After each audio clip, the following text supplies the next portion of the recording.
There's nothing more American than PBS. It's a safe place where kids learn and grow, and where grown-ups are informed, entertained, and inspired. PBS is one of America's greatest resources for 50 years strong, and PBS needs your help to keep going for another 50. We will have done a great service for our future. Visit Protect My Public Media to learn more, because there's nothing more American than PBS. She's one of the biggest names in all of sports today. And a new book takes a deeper look at how Caitlin Clark got there. From college stardom at Iowa to shattering attendance records, and now as a top financial driver for the WNBA, Clark's rise and her arrival to the league have come with some controversy.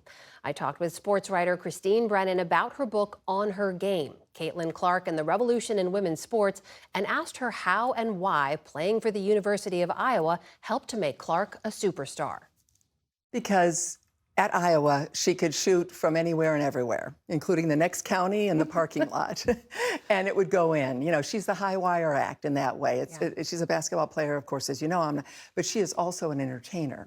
And I think the allure and the reason Caitlin Clark is Caitlin Clark, and obviously other women's basketball players over the years have not risen to this, you know, transcendent figure in our culture, is because she does have those incredible shots, passes, etc. Well, that, of course, is, you know, where Caitlin Clark was able to do that at Iowa. If you have her go to Notre Dame, which she actually committed, a soft commit, Muffet McGraw, her coach there, said to me for the book, she said, you know, if she'd come here, it would have been different. Yeah. She wouldn't have been able to just shoot threes left and right.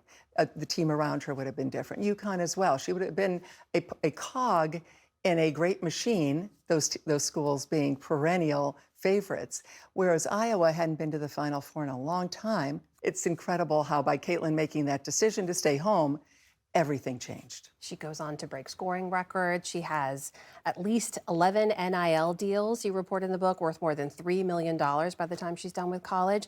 But in the book, I was surprised you really go hard after the league, after the WNBA, for what you say is it's being unprepared for her arrival. The league itself and also not preparing the players. You write about a call that you had with the WNBA official, and you write, what was I hearing in that WNBA's official's voice? Not happiness, not anticipation, not excitement. No, it was something else. What was it? What do you think they got wrong? You know, you've got people Caitlin's barnstorming around the country. You've got people lined up in January and February for games. The TV ratings, 4 million more people watching the women's final with Caitlin Clark in South Carolina than watched the men the next night. I mean, that's a sentence I thought I could never utter. And here it's all coming to the WNBA. And as that official told me, I said, do you realize how big this is? And this person said, yeah, this is the biggest thing to happen to the WNBA since Maya Moore. We heard from several people saying the players were having some tough times dealing with this, or Sheila Johnson, of course, talks about that would be hurt feelings if Caitlin Clark winning an award, but the other players not. So if the league had been more prepared, and these are not necessarily my words, Dr. Harry Edwards, the great civil rights leader, the man who was the impetus for the Black Power salute at the 1968 Mexico City Olympics, and Brianna Scurry, the great goalkeeper, their words in the book. I'm so appreciative that they talked to me about, you have to understand that a 74% Black league, and you've now got a white woman who's becoming the biggest star they've ever had. In our polarized society today, we can see that could be an issue. I can understand that. We all do. And so if the league, as Harry Edwards says, seminars, Zoom calls, talk to the players, explain to these wonderful players that she's coming along after them and that this is that opportunity and you were there to start this process. And that's where the WNBA failed the players, according to Dr. Harry Edwards. And as you note, a lot of the conversation around the hits she takes, around some of the rivalries that followed her from college to the league, do break down along racial lines, because this is a league, as you mentioned, built on the backs and dominated by Black women athletes here. You get pulled into this in one reporting incident, too. There's a clip that goes viral, a player named Dejanay Carrington who accidentally hits Clark in the eye during a game, and you ask her about that moment, whether she intended to, what that play was about, and the Players Association comes after you.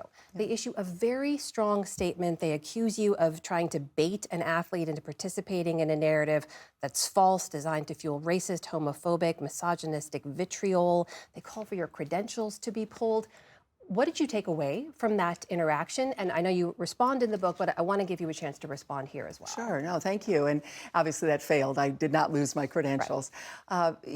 As I've asked tough questions of athletes, male and female, for years, was the Players Association saying that these female athletes couldn't handle those questions, that we shouldn't be asking similar questions?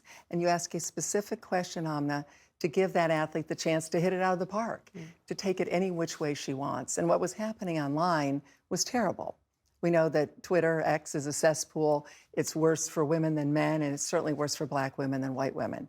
And there were millions of responses and tweets and posts talking about Dejanay Carrington, accusing her of going after Caitlin Clark. How do you, as a journalist, try to get an answer, which also then gives the athlete the chance to clear the air? You ask the specific question. That's exactly what I did. And I do feel a sadness for the league as I'm reporting this. I'm a journalist, I'm reporting it. But as someone who's cared about women's sports for years and covered the WNBA these years, that they weren't more prepared for the national scrutiny that was coming. How on earth is Dejanay Carrington not prepared to be able to answer that question without getting angry that it was asked? And again, it's something that most pro athletes understand. They've been helped by their leagues or their players association, whatever, their agent, to the point where they know you get a question like that, you want that question, because then you can clear the air. And that's all that was. Underscoring all of your reporting in this book is the idea of the business of the game around Caitlin Clark and how it is completely changed with her arrival at the WNBA. You note that the videos that the Indiana Fever produced have been top among all the major leagues. No team in the NBA, NFL, MLB, or WNBA got more video views. Ticket sales, jersey sales, all up exponentially. The impact beyond just her team, though, are we seeing that? Is this a sense of like a rising tide lifting all boats? We saw a statistic just a few weeks ago that I think tells the story, not in the book because it just happened. Caitlin Clark, when she was injured the first time, missed 5 games. And during those 5 games, more than half of the viewership of the entire WNBA, not just the Fever, but the entire WNBA, more than half disappeared.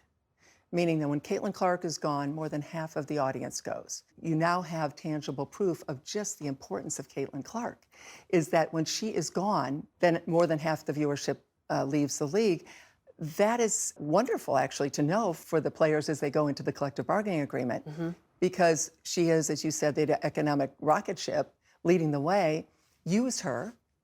She's obviously a player that you will all make more money and have a better contract, knowing the power of Caitlin Clark and knowing that that light shines on her, and it also shines on all the other players. The book is On Her Game, Caitlin Clark and the Revolution in Women's Sports. The author is Christine Brennan. Christine, always great to see you. Great to see you. Thank you, Amna.